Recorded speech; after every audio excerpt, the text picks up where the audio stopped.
Hello दोस्तों, जय माता दी, हर हर महादेव। कैसे हो आप सब लोग? उम्मीद है आप सब बढ़िया होंगे। तो स्वागत है आपका फिर से मेरे एक नए ब्लॉग में, नए शुरुआत के साथ, नए सुबह के साथ। तो ब्लॉग की स्टार्टिंग हो रही है 12 बजे से। मतलब तो आज है हमारे पड़ोस में कथा, तो हम जा रहे हैं कथा में। तो यहाँ पर कथा के लिए दुल्हन हो चुकी है रेडी। जैसा कि मैं आपको बता रही थी कि कथा है, आपको जरूर दिखाऊंगी। तो दुल्हन हो गई है बिल्कुल रेडी तैयार, और दूल्हे राजा बैठे ट्रैक सूट में। तो ये हीरोइन बैठी है और ये हीरो जी ट्रैक सूट में बैठी है। और आंटी जी भी तैयार हो चुकी है। ये फरफराट पाउडा आंटी, और पंडित जी भी आ चुके, और पूजा वगैरह की तैयारी हो चुकी है। यहाँ पर दिया जलाया जा रहा है। क्या जगदीश नामने यजमानस्य सकुटुंब सपरिवारस्य अन्मिकायं माताजी कराम तन्नो रुद्रा प्रचोदयात्। हरि ओम। ध्यानार्थे ध्यानं समर्पयामि। संकल्प लो। ब्याज विद्या और सूत्र देने के समय में सारणी तीर्थ में 28,000 ऋषि एकत्रित हुए। इनने मन में विचार करा कि घोर कलयुग प्रारंभ होने जा रहा है। इस कलयुग का प्रभाव आप लोग दिन प्रतिदिन देख रहे हैं। कलयुग के प्रभाव से बोले मनुष्य की आयु कम हो चुकी है। इस उद्देश्य से नारद मुनि के पास गए भगवान। बोले कि नारद को ऐसा सृष्टि रचो जिससे कि मनुष्य धर्म मार्ग में जाए। तो नारद मुनि ने अपनी वीणा उठाई, बैकुंठ धाम में गए। भगवान श्रीमन नारायण का भजन करते करते बैकुंठ धाम में गए। बैकुंठ धाम में गए तो भगवान विष्णु अपने सोने की शैया में विराजमान है। शंख चक्र और पद्माला से विभूषित है। उनके गले में वैजयंती माला है और कानों में मंडलाकृत धर भी है। नारद मुनि को देखकर मुक्त भाव से श्रीमन नारायण का भजन करने लगे। क्या कहने लगे? शांताकारं शयनं पद्मनाभं सुरेशं विश्वाधारं सदृशं विवर्णं शुभांगं लक्ष्मीकान्तं कमलनयनं योगध्यानगम्यं वन्दे विष्णुवर्णं सर्वलोकैकनाथं। बोलो विष्णवे नमः, विष्णवे नमः। नारद जी ने भगवान से कहा कि शांताकारं भुजगशयनं, हे प्रभु आपका शांताकार है और आप नाभि की शैया में सोते हैं। पद्मनाभं सुरेशम, और जिनके नाभि से भगवान ब्रह्मा जी का प्राकट हुआ और जिसको सारा विश्व धारण करता हो, ऐसे भगवान को मैं प्रणाम करता हूँ। आपका आदि अंत, आप सर्वगुण संपन्न है। नारद मुनि की इस प्रकार की स्तुति सुनकर भगवान मुस्कुराए। बोले नारद कहाँ से आ रहे हो, तुम्हारे मन में क्या है? तो नारद ने कहा कि हे प्रभु आप तो सर्वज्ञ सब जानते, फिर भी मैं बताता हूँ। मैं पृथ्वी लोक से आ रहा हूँ, जहाँ पर मैंने देखा कि मनुष्य बार बार जन्म ले रहा और बार बार मृत्यु को प्राप्त हो रहा है। जिन मनुष्य का उद्धार कैसे हो, वो ऐसा व्रत जप तब हमें बताइए जिसे करने से मोक्ष की प्राप्त हो। तो भगवान ने कहा, बोले नारद तुम तो ऋषि मुनि हो, तुम्हें फिर भी मनुष्य के परोपकार के लिए बड़ा अच्छा प्रश्न किया। बोले श्री सत्यनारायण भगवान के व्रत पूजन करने से जो निर्धन गरीब होता है, बोले उसे धन की प्राप्त हो जाती है, और जो निर्धन होता है उसे धन की प्राप्त हो जाती है, जो निसंतान होता है उसे संतान की प्राप्त हो जाती है, और जो बंधन में होता है बंधन से मुक्त हो जाता है। तो नारद ने जब प्रश्न किया तो भगवान से पूछा कि हे प्रभु इस व्रत को कब करना चाहिए? लोग पूछते हैं सत्यनारायण भगवान की पूजा कब करनी चाहिए? बोले सबसे उत्तम दिन तो पूर्णमासी और संक्रांत है, पर उससे भी उत्तम दिन वह है बोले जिस दिन मनुष्य पूर्ण रूप से स्वस्थ हो, उसके घर में कोई क्लेश ना हो। इस व्रत के क्या नियम है? बोले दिन भर उपवास रखें, शाम के समय भगवान का पूजन करें, पुस्तक का ब्राह्मण का पूजन करने के बाद तब कथा का श्रवण करें।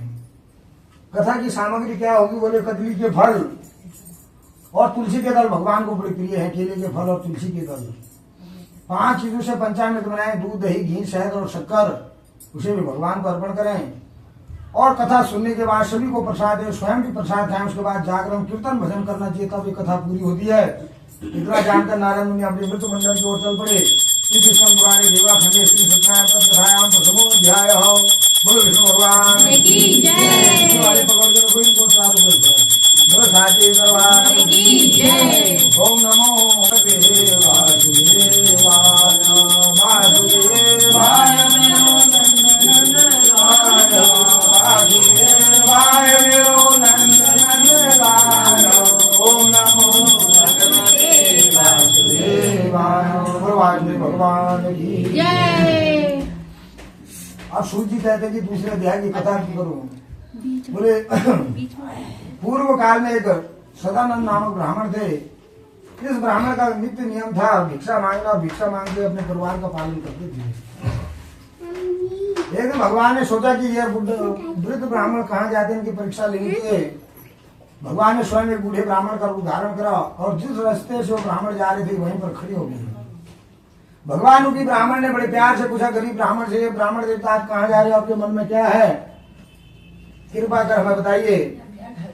उस ब्राह्मण ने प्यार से बोला, ब्राह्मणो हम दरिद्रो हम भिक्षाम भरमे प्रभु उपायाम यदि जानामि कृपा कथम प्रभु। ब्राह्मणों मैं जाति से ब्राह्मण हूँ, और इस गरीबी के कारण मैं भिक्षा मांग रहा हूँ। उपायाम यदि जानामि कृपा कथम प्रभु। हे प्रभु आप कोई उपाय जानते हो तो मुझे भी बताइए। तो भगवान ने जिस प्रकार नारद मुनि को बताया उसी प्रकार उनको भी बताया। वह ब्राह्मण घर आया, घर में पत्नी भोजन लेके कि हमने चिंतन में भोजन नहीं करा। उस समय सत्यता थी, जब तक हम संकल्प ले लेते थे, जब तक वो काम नहीं होता था, तब तक वो भोजन भी नहीं करता था, जल नहीं पीता था। धीरे धीरे कलयुग आया। कलयुग में आज में सुबह तो हाँ कहते थे, शाम को फोन स्विच ऑफ कर देगा, झूठ बोल देगा, घर के अंदर होगा, बोलेगा मैं दिल्ली में हूँ। तो उस समय सत्यता थी। तो ब्राह्मण ने चिंतन में रात भर नींद नहीं आई। प्रातः काल हुआ, ब्राह्मण ने नित्य नियम से भगवान का पूजन किया, संकल्प लिया कि हे सत्यदेव स्वामी आज भिक्षा से जो भी धन प्राप्त होगा उसी से मैं आपका पूजन करूंगा।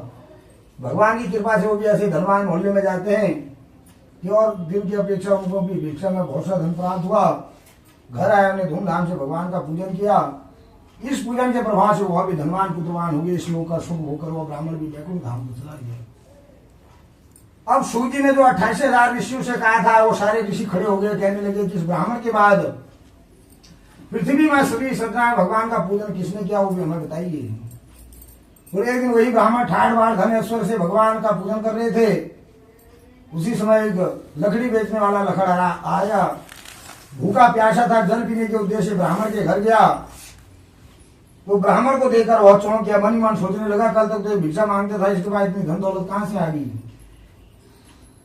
तो उस ब्राह्मण ने कहा कि हे लखड़हारा, मैं भी आपकी तरह भिक्षा मांगता था, मेरे घर में जो भी कृपा है नहीं प्रभु की कृपा से है, मैं तेजस्वी भगवान विष्णु का पूजन कर रहा हूँ। इतना क्या है, लखड़हारा प्रसन्न हुआ। उसने भी वहीं पर जल पिया, संकल्प लिया, बाहर आया, लकड़ी का कट्टर सिर में रखे और वहीं पर संकल्प लिया कि हाँ लकड़ी बेचने से जो भी धन प्राप्त होगा उसी से मैं भगवान का पूजन करूंगा। ऐसे धनवान मोहल्ले में गया और दिन की अपेक्षा में उसे भी बहुत सा धन प्राप्त हुआ। घर आया, उन्हें भी धूमधाम से भगवान का पूजन किया। इस पूजन के प्रभाव से और लखड़हारा भी इस लोक का शुभ होकर वैकुंठ धाम को चला गया। पुराणे देवा खंडे श्री सत्यनारायण व्रत कथायाम प्रथम द्वितीय अध्याय विष्णु भगवान की जय। बोले साची दरबार की जय।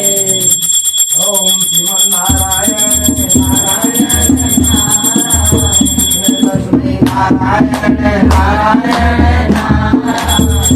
राम नारायण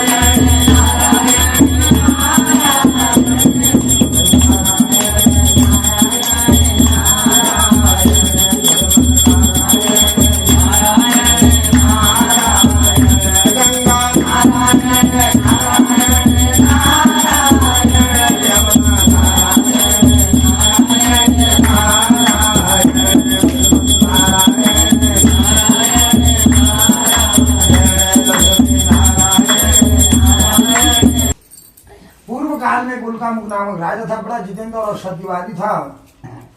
इनका नित्य नियम था मंदिरों में जाना, भगवान की सेवा, ब्राह्मणों की सेवा, गाय की सेवा करना। और इनकी पत्नी पतिव्रता नारी एक दिन दोनों पति पत्नी भद्रशिला नदी के तट पर श्री सत्यनारायण का पूजन कर रहे थे। उसी समय बहुत सा धन एक साधु नामक वैश्य वहां से गया। उसने देखा तो राजा को देखकर वह चौंक गया। क्यों चौंका कि अब तक तो राजा तो राज दरबार में बैठते हैं और यहाँ तो क्या कर रहे हैं। भागे भागे उनके चरणों में उनको प्रणाम किया। कहा कि राजन आप क्या करने से किस फल की प्राप्त होती है, कृपा कर हमें बताइए। तो राजा ने कहा, बोले वैश्य मेरे पास सब कुछ है, राजा को तो सब कुछ है, धन दौलत सब है, यह सब कुछ होते हुए भी बोले तब शून्य हो जाता है जब एक गृहस्थी का संतान का भाव हो। हम मनुष्य लोग जीवन में 3 प्रकार के ऋणी होते हैं, 3 सभी मनुष्य, देव ऋण, गुरु ऋण और पितृ ऋण। देव ऋण से तो कलयुग में सभी ऋण हो जाते हैं, देवताओं का पूजन सभी लोग करते हैं, कोई गणेश जी को पूज रहा है, कोई शंकर जी को, इस ऋण से हम मुक्त हो जाते हैं। और गुरु ऋण से भी कलयुग में मनुष्य ऋण हो जाते हैं, क्योंकि हम महीने महीने स्कूल में फीस देते हैं, ट्यूशन में देते हैं, तो इस ऋण से भी हम मुक्त हैं। पर अपने माता पिता के कर्ज से मुक्त होने के लिए जब ये विवाह बंधन बन जाता है, गृहस्थ आश्रम में हम आ जाते हैं, तो एक संतान का मुख देखना परम आवश्यक है। अगर हमारे कुल में एक संतान अच्छी हो जाए, चाहे वो लड़का हो या लड़की, तो हमारे 21 पीढ़ियों का उद्धार हो जाता है। अगर कुल में एक संतान खराब निकलती तो हमारे 27 पीढ़ियों के पितरों को नर्क में धकेल देती है। तो इतना क्या था, वो वैश्य भी कहने लगा कि राजन मेरी कोई संतान नहीं है, क्या इस व्रत के प्रभाव से होगा? तो राजा ने कहा अवश्य होगा, क्योंकि भगवान सत्यदेव किसी को नाराज नहीं करते हैं। तो जिस प्रकार भगवान ने नारद मुनि को बताया था या वो लखनहारे को बताया था ब्राह्मण ने, उसी प्रकार उस राजा ने भी व्रत के बारे में उनको बताया। वह भागे भागे घर आया। वो वैश्य घर में उसकी पत्नी लीलावती थी, उसने संतान देने वाले व्रत के बारे में बताया, तो बड़ी प्रसन्न होगी। उसने कहा हमारी संतान होगी तभी हम भगवान का पूजन करेंगे। कुछ दिन बीतने लगे। एक दिन दोनों पति पत्नी ने संकल्प लिया और भगवान श्री सत्यनारायण की कृपा से लीलावती गर्भवती हो गई। 10वें महीने में उसने एक सुंदर कन्या को जन्म दिया। वह कन्या भी बोले इस प्रकार बनने लगी जैसे शुक्ल पक्ष का चांद पूर्णमासी को पूरा खिल जाता है, उसी प्रकार वह कन्या भी बढ़ने लगी।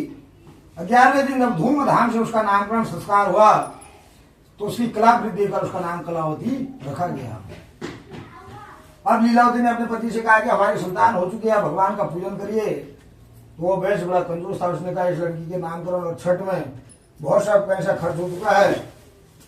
चंद वर्षों के बाद जब एक कन्या का विवाह होगा, उसके विवाह के समय हम भगवान का पूजन करेंगे।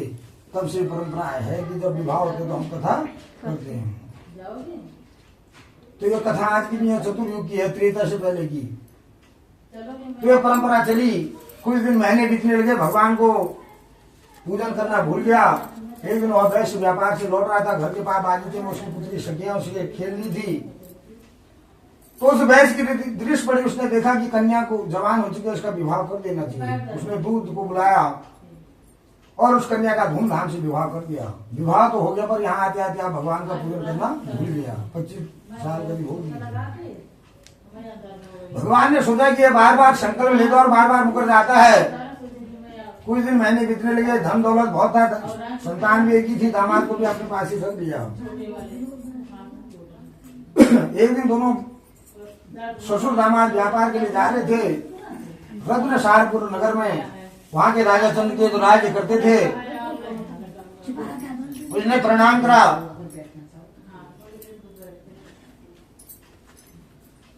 राजा ने भगवान ने सोचा आप तो उसको प्रताड़ित करना पड़ेगा। 2 चोर राजा के धन को चुराकर भाग रहे थे। पीछे से राजा उनके पास देखा तो चोरी के अपराध में उनको पकड़ कर लेंगे। उस समय ईमानदारी का जमाना था। आज होता 5 साल 100 में निम्न जाता मामला हो गई, पर उस समय सत्यता थी। उन्होंने कहा हमारा काम केवल पकड़ने का है, जो सजा देंगे राजा देंगे, जो कहोगे राज दरबार में कहिए। तो ले गए पकड़ कर। वह बेच गिड़गिड़ाया कि हम चोर नहीं व्यापारी हैं। पर भगवान ने ऐसा प्रबंध रचा कि उस राजा की एक नहीं सुनी। सिपाही को आदेश दिया कि इनको दोनों को काल कोठरी में बंद कर दो, इनका जितना धन है उसे राजकोष में जमा कर दो। यहाँ तो उस बैस के हाल है, घर में भी जितना धन था चोर चुरा कर ले गए। इसलिए अपने पैसे पे धन पर कभी घमंड नहीं करना चाहिए। ये तो चंचल लक्ष्मी है, कहीं भी बह सकती है। अब कलावती और लीलावती राजाओं की तरह खा पी रही थी। अब उनके घर में अन्न का एक दाना तक नहीं है। ये दशा होगी कि किसी के घर में चूल्हा चौका करे तो एक टाइम का भोजन मिलना था। एक दिन कलावती भूखी प्यासी किसी ब्राह्मण के घर में थी, वहां पर पूजन हो रहा था, बैठ गई। पूजन समाप्त हुआ तो उसने कथा सुनकर घर आई, तो भोजन लेकर घर आई तो रात हो चुकी थी। उसकी माँ ने कहा कि पुत्री इतनी रात हो चुकी है, कहाँ से आए हो, तुम्हारे मन में क्या है? तो उसने कहा कि माँ मैं मनोकामना पूर्ण करने वाले व्रत के बारे में सुनकर आई हूँ, लो तुम्हारे लिए प्रसाद लाई हूँ। जैसे उसने ये कहा, उसको अपने पति का किया हुआ संकल्प याद आ गया। उसने कहा पुत्री वर्षों पहले तुम्हारे पिताजी ने संकल्प लिया था, आता पूरा नहीं हुआ। दोनों माँ बेटे ने भगवान का पूजन किया, भगवान प्रसन्न हुए। और उसी दिन रात को स्वप्न में, उस राजा के स्वप्न में भगवान गए चंद्रकेत के, कहा कि आपके कारागार में जो दो बंदी है ससुर दामाद, प्रातः काल उनको छोड़ दो, नहीं तो मैं तुम्हारा राजपाट सारा ऐश्वर्य नष्ट कर दूंगा। प्रातः काल हुई। उस राजा ने स्वप्न के बारे में सबको बताया सपने का स्वप्न सत्य है। सिपाही को आदेश देखो उनको काल कोठरी से बाहर राज दरबार में लाया जाए। सिपाही जैसे उनको पकड़ने गए तो दोनों सूखे पत्ते की भांत कांपने लगे। क्यों कांपने लगे कि राजा ने आप तक सजा दी है काल कोठरी की, एक सजा और है, क्या है? मृत्युदंड, फांसी। कांपते कांपते तब चौंक पड़े जब राजा उनके स्वागत के लिए स्वयं खड़े हुए। राजा ने कहा, भद्र पुरुष हो, तुम निर्दोष हो, किसी माया से मैं भ्रमित हुआ हूँ, इसके लिए हमें क्षमा करें। सिपाही को आदेश दे इनके बाल हजामत बनाए जाए और इनको नई वस्त्र आभूषण पहनाए जाए और इनका जितना धन है उसे दुगना कर यहाँ से समान विदा करो। सिपाही ने राजा की आज्ञा का पालन करा, उनके बाल हजामत बनाए, नई वस्त्र आभूषण पहनाकर उनको वहां से विदा करा। उस वैश्य ने अपनी यात्रा प्रारंभ करने से पहले राजा को प्रणाम करा। पुराने देवा खंडे श्री सत्यनारायण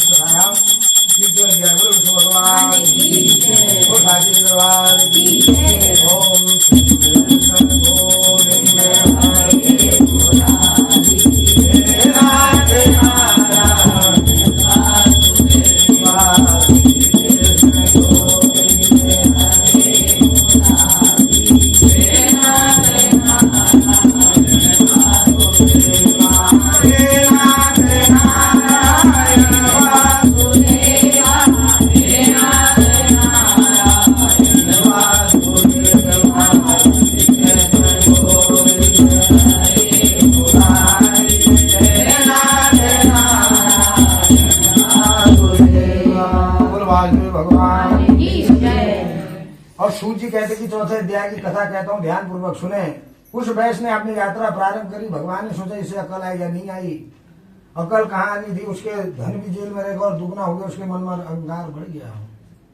भगवान ने सोचा अगर मैं अपना प्रत्यक्ष रूप में आऊं तो ये पहचान जाएगा। भगवान ने क्या करा, दंडी का रूप धारण कर, एक साधु का, और समुद्र के किनारे दोनों ससुर दामाद नाव से जा रहे थे। भगवान ने प्यार से पूछा, हे वैश्य, तुम्हारी नाव में क्या है?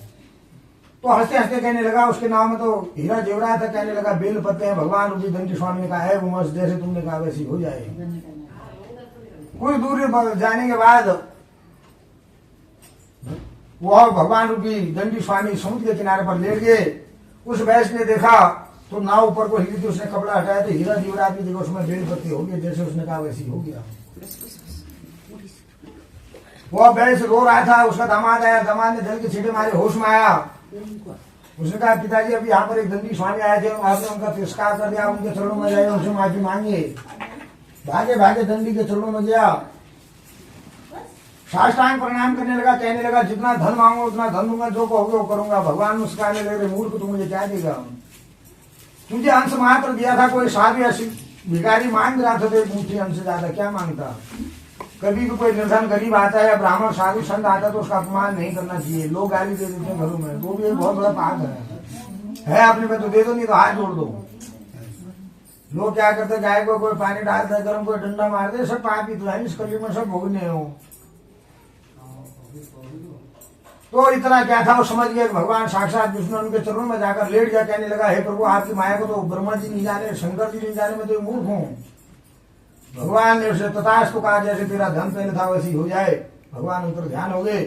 वह वैश्य आया, वहां पर उसने देखा तो नाव में परिपूर्ण थी। वहीं पर उसने अपनी यात्रा प्रारंभ करी।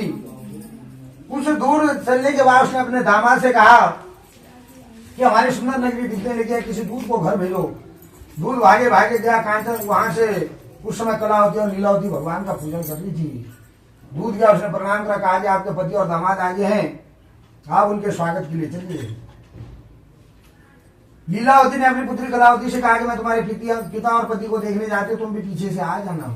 आगे से माँ भगी, पीछे से पुत्री भगी। पूजन छोड़ा, प्रसाद त्यागा, भगवान से नाराज हो गई। भगवान ने उसे पति को नाव समेत गंगा में विलुप्त कर दिया। सभी लोग अचंभों में पड़ गए कि अभी अभी दामाद यहीं पर था, अभी कहाँ विलुप्त हो गया। कलावती आई, उसने पूरा पश्चिम उत्तर दक्षिण चारों दिशाओं में देखा, कहीं उसका पति नहीं दिखाई दिया। उसने मन में सोचा, अंततः गत्वा शायद मेरे पति प्रदेश से नहीं लौटा है, संसार में नहीं है। उसने अपने पति के खड़ाव हाथ में लिया और समुद्र में छलांग मारने के लिए तैयार हो गई। उस समय उस वैश्य के मन में भगवान के प्रति बड़ा विश्वास जग चुका था। उसने कहा, पुत्री इतनी जल्दी मत करो, एक बार मैं भगवान से प्रार्थना करता हूँ, भगवान जैसे करेंगे वैसे करेंगे। उसने उस वैश्य ने वहीं पर साष्टांग प्रणाम करा, कहा कि सददेव स्वामी ने मेरे से परिवार से जो भी भूले उसके लिए हमें क्षमा करें। आकाशवाणी के माध्यम से आवाज है कि हे वैश्य, तुम्हारी पुत्री हमारा पूजन प्रसाद त्याग कर गई है, पुनः घर जाकर पूजन प्रसाद लेती उसका पति अवश्य मिलेगा। जैसी आकाशवाणी हुई कलावती भागी घर, पूजन किया प्रसाद लिया तो उसका पति वहीं पर सकुशल प्राप्त हो गया। अब कलावती ने अपने पिताजी से कहा कि पिताजी आप तो सब संपन्न है, चलो घर को चलते हैं। पर उस समझ वैश्य के मन में भगवान के प्रति बड़ा विश्वास बढ़ चुका था। उसने कहा इतनी जल्दी नहीं। वहीं पर उसने सामान मंगाया, भगवान का पूजन किया। पूजन करने के बाद हर पूर्णमासी और संक्रांति को भगवान का पूजन करते करते इस लोक का शुभ होकर वो अभी वैकुंठ धाम को चला गया।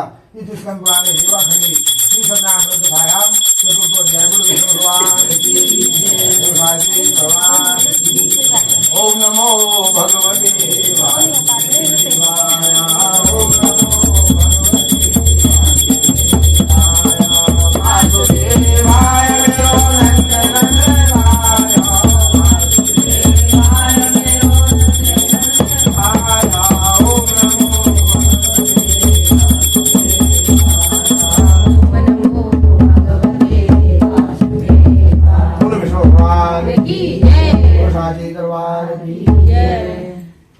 अब सत्यनारायण भगवान के आपने जो कथा सुनी, इसका एक छोटा सा दृष्टांत और है 5वें अध्याय में। भक्त का अपमान और प्रसाद का त्याग जीवन में कभी नहीं करना चाहिए। भक्त का अपमान क्या होता है, हम किसी के घर में पूजा पाठ में जाते हैं, वहां जाकर खसर बसर करती हैं या करते हैं, तो ये भी सबसे बड़ा पाप है। आए तो हम प्रसाद लेने के बाद यहाँ से पाप लेके जाएंगे, इसलिए मैं डांटो नहीं, मुझे क्या जरूरत है, मैं तुमके कान में सुना के भग जाऊंगा। एक तो अपमान जिसने तुम्हें बुलाया उनका हुआ, एक अपमान इतने भगवान बैठे इनका हुआ, और तीसरा जो ब्राह्मण बैठा उसका अपमान होगा। तो 3 पाप हम लेके जाते हैं। आपका मन है तो सुनो, नहीं मन है तो सो जाओ, उसमें कोई पाप नहीं है। दूसरा बोले प्रसाद का त्याग। प्रसाद का त्याग भी जीवन में कभी नहीं करना चाहिए। चाहे आपका व्रत हो, कोई तुम्हें मंदिर में, घर में, रास्ते में, ट्रेन में दे रहा हो तो स्वीकार कर लो। जमाना खराब है मत खाओ, पर उसे स्वीकार कर लेना चाहिए। प्रसाद का अपमान और भक्त का अपमान बराबर ही पाप है। ऐसी भूल एक राजा की हुई है। 5वें अध्याय में कथा कहता हूँ। तुंगध्वज नामक राजा थे, बड़े जितेंद्र और सत्यवादी थे। एक प्रजा को अपने पुत्र की भांति पालते थे, जैसे एक माँ अपने संतान को पालती है। पर भगवान के प्रसाद त्यागने पर इन्हें भी बड़ी कष्ट उठाने पड़े। जंगल में गए, शिकार खेलने का शौक था, अनेक पशु पक्षियों को मारकर थक गए। जंगल में कुछ ग्वाले पहले से भगवान श्रीमन नारायण का भजन कर रहे थे, कथा सुन रहे थे। तो राजा आया तो ग्वाले बड़े प्रसन्न हुए कि राजन चलो हमारे पूजन में शामिल हुए। नहीं गए घमंड के मारे कि कहां मैं राजा और कहां ये ग्वाले। कुछ देर बाद ग्वालों की पूजन समाप्त करी, प्रसाद लेकर उनके पास गए। उन्होंने उनका हाथ का प्रसाद भी नहीं खाया। ग्वालों ने वो प्रसाद को वहीं पर रख दिया जहां वो लेटा था, और ग्वालों ने स्वयं प्रसाद लिया, भोजन करा और भजन कीर्तन करने लगे। उस राजा को गुस्सा आया, वो रास्ते में वहां से छोड़ के आया तो उसे रास्ते में अपशकुन सुनाई दे रही है। अपने नगर में आने तो वहां हाहाकार मची है। उसके 100 पुत्रों की लाशें बिछी हैं, सारा राजपाट खत्म हो चुका है, नाश हो गया है। वह भी मूर्छित हुआ, जमीन पर पड़ गया, बेहोश हो गया। थोड़ी देर बाद मूर्छा खुली। बुद्धिमान तो था ही राजा। उस जमाने में ऐसे नहीं बनाते जैसे कलयुग में आदमी था, पेन सवाल होना चाहिए, पढ़ा हो ना लिखा हो। उस समय जो बनते थे राजा, बहुत ज्ञान होता था उनको। जैसे मुख्यमंत्री या प्रधानमंत्री आज की डेट में होता है, उस समय राजा संभालते थे देश को। तो राजा तो था ही, बुद्धिमान था। उसकी दृष्टि गई जंगल में। उन्होंने सोचा किसी माया से मैं भ्रमित हूँ, भागे भागे जंगल में गया, ग्वालों के पैर दबाने लगा। ग्वाले तो बेचारे गरीब थे, उन्होंने कहा पहले नहीं आया, आप तो आए गया। वो प्रसन्न हो गए। वहीं पर उसने धूमधाम से भगवान का पूजन किया। इस पूजन के प्रभाव से वो अब हर पूर्णमासी और संक्रांति को भगवान का पूजन करते करते इस लोक का शुभ होकर वैकुंठ धाम को चला गया। तो सज्जनों, मैंने तुम्हें 5 अध्याय श्री सत्यनारायण भगवान की कथा सुनाई। जो एक कथा को सुनता है या सुनाता है, अपने घर में इस पूजन को करता है। कई लोग होते हैं कि वो सामर्थ्यवान है, पूजन नहीं कर सकते हैं, अगर वो भी किसी के घर में भाव से इस कथा को सुने तो उनको भी वही फल प्राप्त होता है। आपने इस कथा के दौरान देखा कि एक ब्राह्मण ने भीख मांगा, भोग लगाया, भगवान ने स्वीकार करा। एक लकड़ी बेचने वाले ने मेहनत करके भोग लगाया, स्वीकार करा उसी भाव में। और एक राजा ने पूरे मेवे के भोग लगाए, भगवान ने उसी भाव में स्वीकार करा। तो भगवान के आगे न कोई राजा, न कोई रंग, न कोई फकीर। भगवान का सच्चा भक्त कलयुग में वो है जो नित्य नियम से भगवान का पूजन करता है। गरुड़ पुराण में हमारा, चाहे भागवत में लिखा है कि मनुष्य जन्म हमारे केवल पेट भरना और बच्चे पालने के लिए नहीं है। येषा न विद्या तपो न दानम ज्ञानम न शिवम गुणो न धर्मम ते मृत्यु लोके भूभार भूता मनुष्य रूपेण मृगाश्चरन्ति। प्राइमरी में पढ़ाया जाता था पहले ये। कि जो बोले ना तप करता है, ना जप करता है, ना दान करता है, ना पुण्य करता है, बोले बिना सिंह और बिना खूर के संसार में सुअर के समान है। गाय भी निकाह है, गाय तो माता है। तो इसलिए मनुष्य जन्म हमारे खाने पीने तक सीमित है। भगवान का भजन करने के लिए हमारा शरीर दिया है। आप टाइम ना हो तो 1 घंटा करो, 2 घंटा करो, 5 मिनट करो, पर भगवान का भजन होना चाहिए। दूसरे, आपने इस कथा के दौरान देखा भगवान ने अपने भक्तों को कहीं पर नाराज नहीं करा। कहीं पर आकाशवाणी के माध्यम से आवाज दी, कहीं पर स्वप्न में खुद गए, कहीं पर दंडी का रूप धारण करा। तो जैसे जैसे भक्त ने पुकारा वैसे वैसे भगवान प्रकट हुए। कलयुग में भी भगवान पर आप भक्त नहीं है। अब दूसरा, आपने इस अध्याय में देखा कोई सत्यदेव कहता है, कोई सचिदानंद भगवान ने अपने कलयुग में भक्तों के उद्धार के लिए श्री सत्यनारायण का रूप धारण करा। इसीलिए इसका नाम श्री सत्यनारायण व्रत कथा है। कथा अगर आदमी भाव से करे तो एक महामृत्युंजय के अनुष्ठान का फल इसको प्राप्त होता है। लोग सोचे कथा ही तो क्या होना, उसमें कलावती लीलावती है। कथा में बहुत चीजें हैं, तब तो है उसके अंदर। टाइम होना चाहिए सुनने के लिए। 5 घंटा तो मैं सुना सकता हूँ, मौका है इसको, और 10 मिनट में भी कर दूंगा बैठे बैठे। हाँ, बोलो विष्णु भगवान की जय। अब सूर्य कहते कि जिनका इस कथा में वर्णन आया उसकी कथा कहता हूँ। पहले नंबर पर किसका वर्णन आया था बताओ? पापर माँ के भगवान कृष्ण के परम मित्र हुए, इनकी सेवा करी, उनके मेवा मिला और नाम धन का सुदामा। अब लोगों ने कहा ये भिखारी आ गया, ये फटा वाला आ गया। सुदामा जिस भगवान का ब्राह्मण होगा, कितना बड़ा ब्राह्मण होगा। दूसरे, भगवान की सेवा करी, सेवा करके मेवा मिला। दूसरे नंबर पर आपने किसका वर्णन सुना? लखड़हारे का। याद रखा करो, जो ब्राह्मण गलत बोलता है उसको टोका करो बीच में, हाँ तुम गलत सुना रहे हो, तभी हमारा सनातन धर्म बचेगा। नहीं तो सब खत्म होने वाला है धीरे धीरे। दूसरे अध्याय में तुंगध्वज नामक का वो लखड़हारे का वर्णन आया। ये लखड़हारा कौन था? त्रेता युग में जब राम लक्ष्मण सीता बनवाए जा रहे थे, भगवान रामचंद्र ने सरयू नदी पार कराई। सरयू पार होने के बाद भगवान के चरण धोए और उसी चरण धोकर ने जो चरणों का पानी पिया उसी से अमृत हुए। नाम धन का भील, बुराद, निषाद और काम था केवट का। तीसरे नंबर पर आपने किसका वर्णन सुना? उल्कामुख नामक राजा का। ये राजा कौन थे? जिसने हमें बहुत तपस्वी राजा थे, जब मर्जी कुछ भी कर सकते थे, पर धोखे से आपने भांजे श्रवण कुमार को तीर मार दिया था। उनके माता पिता अंधे थे। उन्हीं के श्राप के कारण इन्हें अपने पुत्र वियोग में प्राण त्यागने पड़े। रंग राज के पुजारी थे और भगवान राम के पिता होने का गर्व न प्राप्त हुआ। नाम धन का राजा दशरथ। तीसरे अध्याय में आपने वर्णन सुना। चौथे अध्याय में साधु नामक वैश्य का। अब लगा लो कि सतयुग में भी भगवान को 4 बार गोली दे दिया था कि आप करूंगा तब करूंगा, 25 साल लटका दिया। पर यहाँ आकर जब द्वापर में आया तो बड़ा तपस्वी हुआ। भगवान के मांगने पर इसने अपने पुत्र को आरे से चीर कर 1 टुकड़ा भगवान को दान दे दिया था। भगवान प्रसन्न हुए और इसके पुत्र को पुनः चिपका कर जीवित कर दिया और इसको राजा मूलध्वज बनाकर इसे मोक्ष को प्राप्त हुआ। 5वें अध्याय में आपने वर्णन सुना तुंगध्वज नामक राजा का। यह राजा कौन था? जिसने हमें सर्वप्रथम मनुष्य प्रदान करे, रिश्ते नाते बनाए।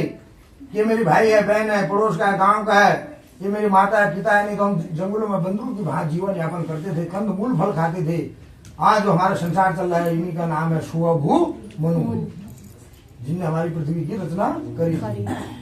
फिर 5वें अध्याय में आपने गोपीगणों का वर्णन सुना। इनने भी भगवान के कृष्ण के भजन करे, इन्हीं से मोक्ष को प्राप्त हुए। इस पुराने देवा खंडे श्री सत्यनारायण भगवान की साचे दरबार की जय। ओम श्रीमन नारायण नारायण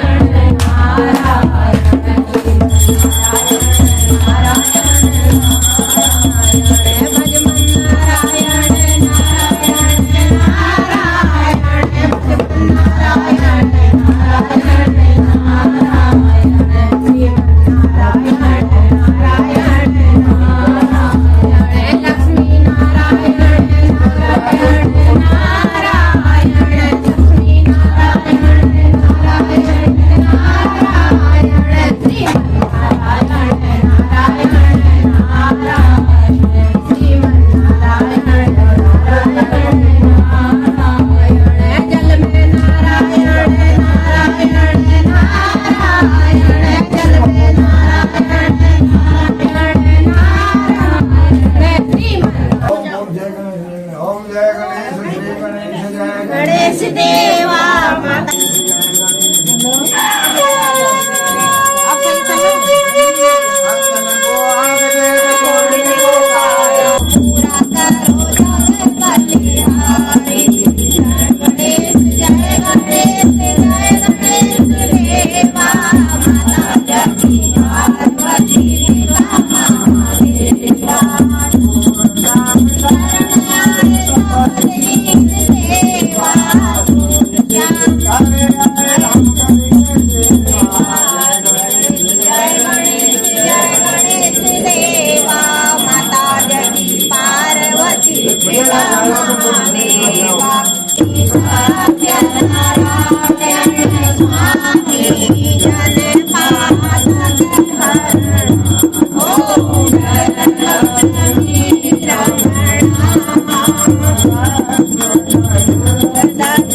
शिवंत काल कुलचांबक बाग लागे पूर्णा गजासे करले दरसाल बुजबे प्रभाव तुलसीधर मंजरे तांबोलयाम जगदीश्वर में प्रसीद सुमन सुगंधित सुमन सुमन सुगंधित सुदान पुष्पांजलि अर्पण करो मम देव करो। पीछे वाला हाथ में पकड़ लो।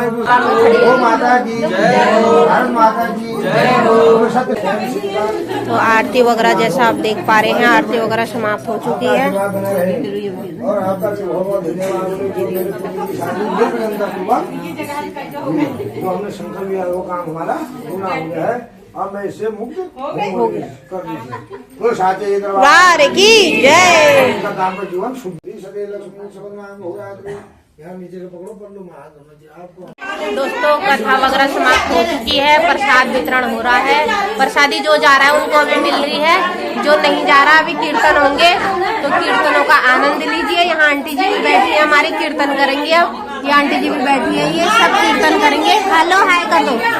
तो उसके बाद फिर समाप्ति की ओर चलते हैं, अभी कीर्तन करेंगे। तो दोस्तों अब कीर्तन